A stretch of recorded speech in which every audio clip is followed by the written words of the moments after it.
سانحہ کربلا کیوں واقع ہوا، اس کی کیا وجوہات تھیں، کیا عوامل تھے، کون لوگ اس کے ذمہ دار تھے، یہ سب باتیں آپ کو ہمارے نئے سلسلے واقعہ کربلا قدم بقدم میں دیکھنے اور سننے کو ملیں گی۔ واقعہ کربلا کی مکمل تفصیل جاننے کے لیے ہمارے چینل کو سبسکرائب کریں اور ہمارے ساتھ اگلی ویڈیو تک جڑے رہیں۔ آج کی اس ویڈیو میں ہم بات کریں گے کہ اس واقعہ کی بنیاد کہاں سے پڑی اور صحیح معنوں میں یہ واقعہ کس دن سے پیش آنا شروع ہو گیا تھا۔ یہ اس وقت کی بات ہے جب حضرت امیر معاویہ رضی اللہ عنہ اپنے سنہری دور خلافت کے 20 سال مکمل کر رہے تھے۔ ایک دن ان کو سیدنا مغیرہ بن شعبہ رضی اللہ عنہ،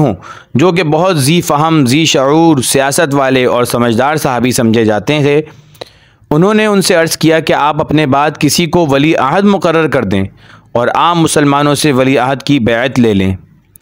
اور اس کے لیے ان کے بیٹے یزید کا نام پیش کیا، جس پر حضرت امیر معاویہ رضی اللہ عنہ بالکل تیار نہ ہوئے۔ تو ان کو اور بھی دوسرے لوگوں نے یہ بات سمجھائی کہ اب پہلے والا دور نہیں رہا، یعنی حضرت ابو بکر، حضرت عمر کے دور میں جیسے خلافت منتقل ہوئی وہ دور اب نہیں رہا، وہ تعظیم، وہ خلوص، وہ لوگوں کی دیانت داری، یہ سب کچھ بھی باقی نہیں ہے، کیونکہ ان کے دور میں عام لوگ وہ صحابی رسول تھے جن کی تربیت خود رسول اللہ صلی اللہ علیہ وسلم نے فرمائی تھی، اور اب چونکہ نبی پاک صلی اللہ علیہ وسلم کو پردہ فرمائے 50 سال گزر چکے ہیں، نئی نسل نے پرانے لوگوں کی جگہ لے لی ہے،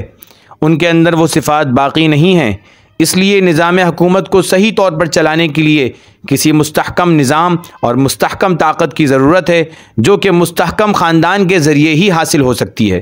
اور اس کے لیے یزید سے زیادہ موزوں اس وقت کوئی نہیں۔ ابھی ایوان عمارت میں یہ باتیں چل ہی رہی تھیں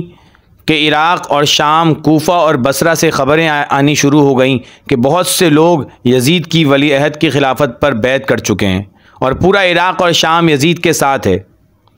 جب حضرت امیر معاویہ رضی اللہ عنہ نے یہ دیکھا کہ مسلمانوں کی بڑی تعداد نے اس بات کو قبول کر لیا ہے، ما سوا اصحاب مدینہ اور اصحاب مکہ کے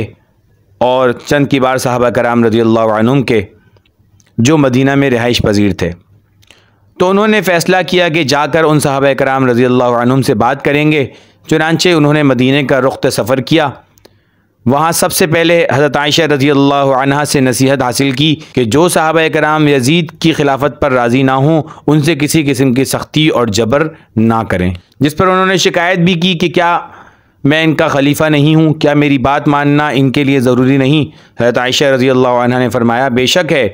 یہ تمہارا اپنا مسئلہ ہے، لیکن ان سے کسی قسم کا تشدد اور جبر نہ کرنا۔ چنانچہ انہوں نے ایسے ہی کیا اور جا کر ان 5 کبار صحابہ کرام سے ملاقات کی،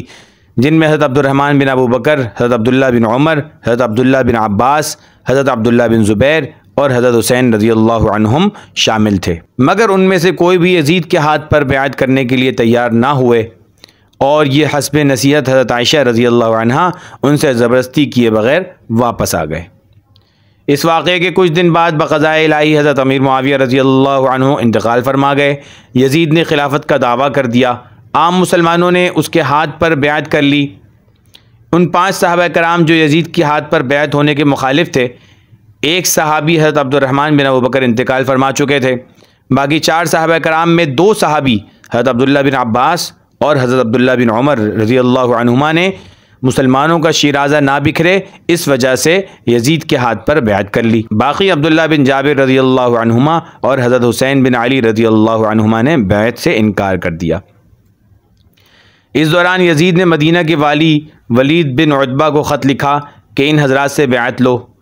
تو اس والی نے گزشتہ والی مروان بن حکم سے، جس سے اس کے تعلقات ناخوشگوار تھے، مگر اس کو بلایا اور مشورہ کیا کہ کس طرح سے ان 2 حضرات سے بیعت لی جائے۔ اس نے مشورہ دیا کہ ابھی امیر معاویہ رضی اللہ عنہ کے انتقال کی خبر عام نہیں ہوئی ہے، موقع اچھا ہے، ان دونوں حضرات کو بلاؤ اور بیعت کے لیے کہو، اگر وہ تیار نہ ہوں تو ان کو یہیں پر نعوذ باللہ شہید کر دو۔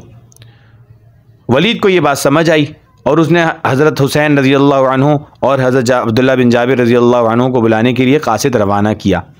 ادھر یہ 2 حضرات مسجد کے اندر بیٹھے تھے، انہوں نے قاصد سے کہا تم جاؤ ہم آتے ہیں۔ اس کے جانے کے بعد انہوں نے مشورہ کیا اور تجسس ہوا کہ یہ وقت تو والی کے مجلس کا نہیں ہے، ایسے وقت میں بلانا کوئی خاص راز ہے۔ حضرت حسین رضی اللہ عنہ اپنی فراست اور ذکاوت سے سمجھ گئے کہ کہاں یہ دو حضرات ایک دوسرے کی شکل نہیں دیکھنا چاہتے اور آج بیٹھ کر باہمی مشاورت کر رہے ہیں۔ انہوں نے بھانپ لیا کہ امیر معاویہ کا انتقال ہو گیا ہے اور یہ ان دونوں کو یزید سے بیعت کے لیے بلا رہے ہیں۔ دونوں نے مشورہ کیا، جس پر حضرت حسین رضی اللہ عنہ نے کہا اپنے ساتھ چند نوجوانوں کو لے جاتا ہوں اور باہر رکھتا ہوں، اگر ضرورت پڑی تو ان کو اندر بلا لوں گا۔ وہاں پہنچے تو وہی ہوا جس کا ان کو خدشہ تھا۔ امیر معاویہ رضی اللہ عنہ کے انتقال کی خبر ملی اور یزید سے بیعت کے لیے کہا گیا، جس پر حضرت حسین رضی اللہ عنہ نے یہ کہہ کر انکار کر دیا کہ میرے جیسے آدمی کو یہ زیبا نہیں کہ چھپ کر بیعت کروں، آپ مسجد میں سب کے سامنے یہ بات پیش کریں، جو کرنا ہوگا میں وہ سب کے سامنے کروں گا۔ ولید یہ بات مان گیا، مگر مروان نے اس کو کہا کہ ان کو جانے نہیں دو، اگر یہ آج تمہارے ہاتھ سے نکل گئے تو کبھی نہیں آئیں گے، ان کو یہیں پر نعوذ باللہ شہید کر دو۔